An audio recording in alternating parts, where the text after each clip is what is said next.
Será que a gente pode falar com o senhor um minutinho? Por quê, prefeito? Eu não quero falar com você. Mas a gente gostaria de gravar com o senhor sobre os jogos. Ó, se você desligar esse telefone e falar comigo, eu falo com você, eu não sou dele. Você tá me machucando, sabia? Por que você tá sendo agressivo comigo? Ele que tá sendo agressivo com você. Você pegou no meu pescoço agora, você percebeu? É verdade. Verdade. Puxa vida, eu tava falando sobre isso. Pois é. Vamos falar sobre os jogos estudantis? Você quer falar comigo? Vamos falar comigo. Você quer falar comigo? Você marca uma entrevista comigo ao vivo na sua televisão, que eu vou lá a hora que você tiver a entrevista. Não precisa ficar tentando gravar aí. Uai, eu tô tentando gravar o senhor, porque o senhor não atende Eu sei da a sua gente. falta de profissionalismo. Falta de profissionalismo da minha parte. Você é falta de profissional, ela tá vendo lá? Pode gravar?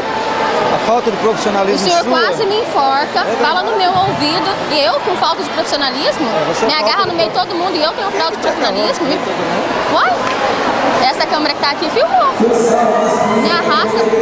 E eu tenho falta de profissionalismo? Marca uma audiência comigo, marca uma entrevista comigo ao vivo, eu vou lá na sua televisão e falo o que você quiser, ao vivo. Gravado nada. Tá dando entrevista? Vocês viram, né? Sem comentários. Com imagens de Cristiano Rodrigues e Elissa Neves para o TVI Notícias.